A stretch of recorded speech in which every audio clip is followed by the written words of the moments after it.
Continuing in the spooky October tradition, we're going to be doing a reading of one of H.P. Lovecraft's classic short stories, The Festival. First published in the January 1925 edition of Weird Tales, the short story takes place around Christmas time, but there's definitely no seasonal cheer and merriment in this tale. Like many works of Lovecraft, it concerns a deep, lurking evil that predates mankind, as well as several mentions of the dreaded book, the Necronomicon. I hope you'll enjoy this spooky story. If you're enjoying this reading from Friendly Frog Press, please make sure to subscribe and hit that like button. The Festival by H.P. Lovecraft, narrated by Beauheart. I was far from home, and the spell of the eastern sea was upon me. In the twilight I heard it pounding on the rocks, and I knew it lay just over the hill, where the twisting willows writhed against the clearing sky in the first stars of evening. And because my fathers had called me to the old town beyond, I pushed on through the shallow, new-fallen snow, along the road that soared lonely up to where Aldebaran twinkled among the trees, on toward the very ancient town I had never seen, but often dreamed of. It was the Yuletide, which men call Christmas, though they know in their hearts it is older than Bethlehem and Babylon, older than Memphis and mankind. It was the Yuletide, and I had come at last to the ancient sea town where my people had dwelt and kept festival in the elder time when festival was forbidden, where also they had commanded their sons to keep festival once every century, that the memory of primal secrets might not be forgotten. Mine were an old people, old even when this land was settled 300 years before. And they were strange because they had come as dark, furtive folk from opiate southern gardens of orchids, and spoke in another tongue before they learnt the tongue of the blue-eyed fishers. And now they were scattered and shared only the rituals of mysteries that none living could understand. I was the only one who came back that night to the old fishing town as legend bade, for only the poor and the lonely remember. Then beyond the hill's crest I saw Kingsport outspread frostily in the gloaming. Snowy Kingsport with its ancient vanes and steeples, ridgepoles and chimney pots, wharves and small bridges, willow trees and graveyards. Endless labyrinths of steep, narrow, crooked streets, and dizzy church-crowned central peak that time durst not touch. Ceaseless mazes of colonial houses piled and scattered at all angles and levels like a child's disordered blocks. Antiquity hovering on gray wings over winter-whitened gables and gambrel roofs, and against the rotting wharves the sea pounded, the secretive, immemorial sea out of which the people had come in the elder time. Beside the road at its crest a still higher summit rose, bleak and windswept, and I saw that it was a burying ground where black gravestones stuck ghoulishly through the snow like the decayed fingernails of a gigantic corpse. The printless road was very lonely, and sometimes I thought I heard a distant, horrible creaking as of a gibbet in the wind. They had hanged 4 kinsmen of mine for witchcraft in 1692, but I did not know just where. As the road wound down the seaward slope, I listened for the merry sounds of a village at evening, but did not hear them. Then I thought of the season, and felt that those old Puritan folk might well have Christmas customs strange to me, and full of silent hearthside prayer. So after that I did not listen for merriment or look for wayfarers, but kept on down past the hushed, lighted farmhouses and shadowy stone walls, to where the signs of ancient shops and sea taverns creaked in the salt breeze, and the grotesque knockers of pillared doorways glistened along deserted, unpaved lanes in the light of little curtained windows. I had seen maps of the town and knew where to find the home of my people. It was told that I should be known and welcomed, for village legend lives long. So I hastened through Back Street to Circle Court, and across the fresh snow on the one full flagstone pavement in the town, to where Green Lane leads off behind the market house. I was glad I had chosen to walk. The white village had seemed very beautiful from the hill, and now I was eager to knock at the door of my people. The 7th house on the left in Green Lane, with an ancient peaked roof and jutting second story, all built before 1650. There were lights inside the house when I came upon it, and I saw from the diamond window panes that it must have been kept very close to its antique state. The upper part overhung the narrow, grass-grown street and nearly met the overhanging part of the house opposite, so that I was almost in a tunnel, with the low stone doorstep wholly free from snow. There was no sidewalk, but many houses had high doors reached by double flights of steps with iron railings. It was an odd scene, and because I was strange to New England, I had never known its like before. Though it pleased me, I would have relished it better if there had been footprints in the snow and people in the streets, and a few windows without drawn curtains. When I sounded the archaic iron knocker, I was half afraid. Some fear had been gathering in me, perhaps because of the strangeness of my heritage and the bleakness of the evening, and the queerness of the silence in that aged town of curious customs. And when my knock was answered, I was fully afraid, because I had not heard any footsteps before the door creaked open. But I was not afraid long, for the gown-slippered old man in the doorway had a bland face that reassured me. And though he made signs that he was dumb, he wrote a quaint and ancient welcome with the stylus and wax tablet he carried. He beckoned me into a low candlelit room with massive exposed rafters and dark, stiff, sparse furniture of the 17th century. The past was vivid there, for not an attribute was missing. There was a cavernous fireplace and a spinning wheel at which a bent old woman in loose wrapper and deep poke bonnet sat back toward me, silently spinning despite the festive season. An infinite dampness seemed upon the place, and I marveled that no fire should be blazing. The high back settled faced the row of curtained windows at the left, and seemed to be occupied, though I was not sure. I did not like everything about what I saw, and felt again the fear I had had. This fear grew stronger from what had before lessened it, for the more I looked at the old man's bland face, the more its very blandness terrified me. The eyes never moved, and the skin was too like wax. Finally, I was sure it was not a face at all, but a fiendishly cunning mask. But the flabby hands, curiously gloved, wrote genially on the tablet and told me I must wait a while before I could be led to the place of festival. Pointing to a chair, table, and pile of books, the old man now left the room. And when I sat down to read, I saw that the books were hoary and moldy, and that they included old Morrister's wild Marvels of Science, the terrible Seducimus Triumphatus of Joseph Glanville, published in 1681, the shocking Demonolotria of Remigius, printed in 1595 at Lyon, and worst of all, the unmentionable Necronomicon of the mad Arab Abdul Alhazred in Olaus Wormius's forbidden Latin translation, a book which I had never seen, but of which I had heard monstrous things whispered. No one spoke to me, but I could hear the creaking of signs in the wind outside, and the whir of the wheel as the bonneted old woman continued her silent spinning. I thought the room and the books and the people very morbid and disquieting, but because an old tradition of my father's had summoned me to strange feastings, I resolved to expect queer things. So I tried to read, and soon became tremblingly absorbed by something I found in the accursed Necronomicon, a thought and a legend too hideous for sanity or consciousness. But I disliked it when I fancied I heard the closing of one of the windows in the settle-faced, as if it had been stealthily opened. It had seemed to follow a whirring that was not of the old woman's spinning wheel. This was not much, though, for the old woman was spinning very hard, and the aged clock had been striking.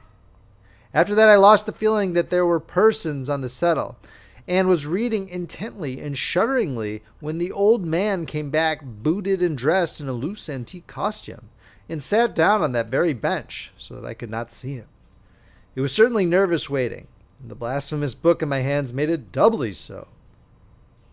When 11 o'clock struck, however, the old man stood up, glided to a massive carved chest in a corner, and got 2 hooded cloaks, one of which he donned, the other of which he draped around the old woman, who was ceasing her monotonous spitting. Then they both started for the outer door, the woman lamely creeping, and the old man, after picking up the very book I had been reading, beckoning me as he drew his hood over that unmoving face or mask. We went out into the moonless and tortuous network of that incredibly ancient town, went out as the lights in the curtained windows disappeared one by one, and the dog star leered at the throng of cowled, cloaked figures that poured silently from every doorway and formed monstrous processions up the street and that past the creaking signs and antediluvian gables, the thatched roofs and the diamond-paned windows, threading precipitous lanes where decaying houses overlapped and crumbled together, gliding across open courts and churchyards where the bobbing lanterns made eldritch drunken constellations. Amid these hushed throngs, I followed my voiceless guides, jostled by elbows that seemed preternaturally soft, impressed by chests and stomachs that seemed abnormally pulpy, but seeing never a face and hearing never a word. Up, the eerie columns slithered, and I saw that all the travelers were converging as they flowed near a sort of focus of crazy alleys at the top of a high hill in the center of the town, where perched a great white church. I had seen it from the road's crest when I looked at Kingsport in the new dusk. It had made me shiver because Aldebaran had seemed to balance itself a moment on the ghostly spire. There was an open space around the church, partly a churchyard with spectral shafts, and partly a half-paved square swept nearly bare of snow by the wind, in line with unwholesomely archaic houses having peaked roofs and overhanging gables. Death fires danced over the tombs, revealing gruesome vistas, though queerly failing to cast any shadows. Past the churchyard, where there were no houses, I could see over the hill's summit and watch the glimmer of stars on the harbor, though the town was invisible in the dark. Only once in a while a lantern bobbed horribly through serpentine alleys on its way to overtake the throng that was now slipping speechlessly into the church. I waited till the crowd had oozed into the black doorway, until all the stragglers had followed. The old man was pulling at my sleeve, but I was determined to be the last. Then finally I went, the sinister man and the old spinning woman before me, crossing the threshold into that swarming temple of unknown darkness. I turned once to look at the outside world as the churchyard phosphorescence cast a sickly glow on the hilltop pavement. And as I did so I shuddered, for though the wind had not left much snow, a few patches did remain on the path near the door, and in that fleeting backward look it seemed to my troubled eye that they bore no mark of passing feet, not even mine. The church was scarce lighted by all the lanterns that had entered it, for most of the throng had already vanished. They had streamed up the aisle between the high white pews to the trapdoor of the vaults, which yawned loathsomely open just before the pulpit, and were now squirming noiselessly in. I followed dumbly down the foot-worn steps and into the dank, suffocating crypt. The tale of that sinuous line of night marchers seemed very horrible, and as I saw them wriggling into a venerable tomb, they seemed more horrible still. Then I noticed that the tomb's floor had an aperture down which the throng was sliding, and in a moment we were all descending an ominous staircase of rough-hewn stone, a narrow spiral staircase damp and peculiarly odorous, that wound endlessly down into the bowels of the hill, past monotonous walls of dripping stone blocks and crumbling mortar. It was a silent, shocking descent, and I observed after a horrible interval that the walls and steps were changing in nature, as if chiseled out of the solid rock. What mainly troubled me was that the myriad footfalls made no sound and set up no echoes. After more eons of descent, I saw some side passages or burrows leading from unknown recesses of blackness to the shaft of nighted mystery. Soon they became excessively numerous, like impious catacombs of nameless menace, and their pungent odor of decay grew quite unbearable. I knew we must have passed down through the mountain and beneath the earth of Kingsport itself, and I shivered that a town should be so aged and maggoty with subterraneous evil. Then I saw the lurid shimmering of pale light and heard the insidious lapping of sunless waters. Again I shivered, for I did not like the things that the night had brought, and wished bitterly that no forefather had summoned me to this primal rite.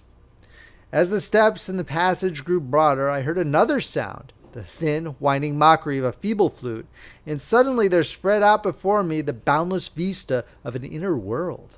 A vast fungus shore, lit by a belching column of sick greenish flame, and washed by a wide oily river that glowed from abysses frightful and unsuspected to join the blackest gulfs of immemorial ocean. Fainting and gasping, I looked at that unhallowed Erebus of Titan toadstools, leprous fire, and slimy water, and saw the cloaked throngs forming a semicircle around the blazing pillar. It was the Yule rites, hold of the man and fated to survive him. The primal right of the solstice and of spring's promise beyond the snows. The right of fire and evergreen, light and music. And in that Stygian grotto, I saw them do the right and adore the sick pillar of flame, and throw into the water handfuls gouged out of the viscous vegetation which glittered green in the choleric glare. I saw this, and I saw something amorphously squatted far away from the light, piping noisomely on a flute, and as the thing piped, I thought I heard noxious muffled flutterings in the fetid darkness where I could not see. But what frightened me most was that flaming column, spouting volcanically from depths profound and inconceivable, casting no shadows as healthy flame should, and coating the nitrous stone above with a nasty, venomous verdigris. For in all that seething combustion no warmth lay, but only the clamminess of death and corruption. The man who had brought me now squirmed to a point directly beside the hideous flame, and made stiff ceremonial motions to the semicircle he faced. At certain stages of the ritual they did groveling obeisance, especially when he held above his head that abhorrent Necronomicon he had taken with him. And I shared all the obeisances because I had been summoned to this festival by the writings of my forefathers. Then the old man made a signal to the half-seen flute player in the darkness, which player thereupon changed his feeble drone to a scarce louder drone in another key, precipitating as it did so a horror unthinkable and unexpected. At this horror I sank nearly to the lichened earth, transfixed with a dread not of this nor any world, but only of the mad spaces between the stars.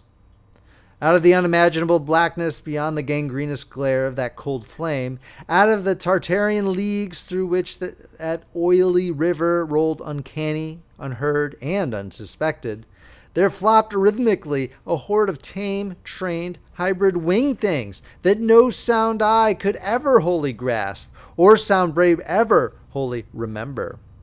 They were not altogether crows, nor moles, nor buzzards, nor ants, nor vampire bats, nor decomposed human beings, but something I cannot and must not recall.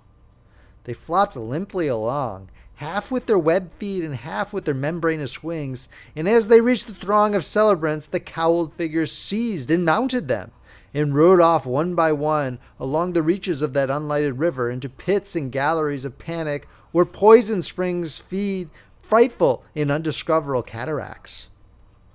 The old spinning woman had gone with the throng, and the old man remained only because I had refused when he motioned me to seize an animal and ride like the rest. I saw when I staggered to my feet that the amorphous flute player had rolled out of sight, but that two of the beasts were patiently standing by.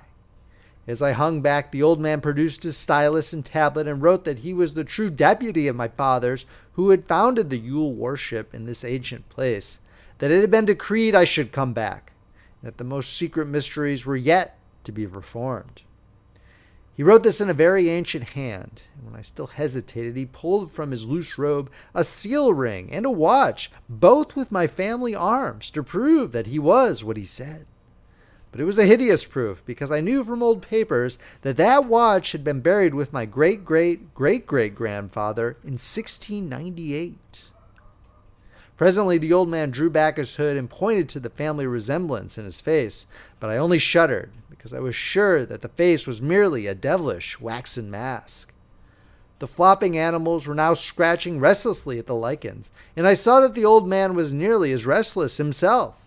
When one of the things began to waddle and edge away, he turned quickly to stop it, so that the suddenness of his motion dislodged the waxen mask from what should have been his head. And then, because that nightmare's position barred me from the stone staircase down which he had come, I flung myself into the oily underground river that bubbled somewhere to the caves of the sea. Flung myself into that putrescent juice of earth's inner horrors before the madness of my streams could bring down upon me all the charnel legions these pest-gulfs might conceal. At the hospital, they told me I had been found half frozen in Kingsport Harbor at dawn, clinging to the drifting spar that accident sent to save me. They told me I had taken the wrong fork of the hill road the night before and fallen over the cliffs at Orange Point, a thing they deducted from prints found in the snow. There was nothing I could say because everything was wrong. Everything was wrong, with the broad windows showing a sea of roofs in which only about 1 in 5 was ancient, and the sound of trolleys and motors in the streets below. They insisted that this was Kingsport, and I could not deny it. When I went delirious at hearing that the hospital stood near the old churchyard at Central Hill, they sent me to St. Mary's Hospital in Arkham, where I could have better care. I liked it there, for the doctors were broad-minded and even lent me their influence in obtaining the carefully sheltered copy of Alazred's objectionable Necronomicon from the library of Miskatonic University. They said something about a psychosis and agreed that I had better get my harassing obsessions off my mind. So I read again that hideous chapter and shuddered doubly because it was indeed not new to me. I had seen it before, let footprints tell what they might, and where it was I had seen it were best forgotten. There was no one, in waking hours, who could remind me of it, but my dreams are filled with terror because of phrases I dare not quote. I dare quote only one paragraph, put into such English as I can make from the awkward Low Latin. "The nethermost caverns," wrote the mad Arab, "are not for the fathoming of eyes that see, for their marvels are strange and terrific. Curse the ground where dead thoughts live new and oddly bodied, and evil the mind that is held by no head. Wisely did Ibn Shakabak say that happy is the tomb where no wizard hath lain, and happy the town at night whose wizards are all in ashes. For it is of old rumor that the soul of the devil bought haste not from his charnel clay, but fats and instructs the very worm that gnaws, till out of corruption horrid life springs, and the dull scavengers of earth wax crafty to vex it, and swell monstrous to plague it. Great holes secretly are digged where earth's pores ought to suffice, and things have learned to walk that ought to crawl." End of story. If you enjoyed this reading, please make sure to subscribe, hit that like button, and check out friendlyfrogpress.com, where you can see where our collection of ebooks, paperbacks, and audiobooks are available. Friendly Frog Press, where the classics come alive. This is Paul Beauheart, signing off.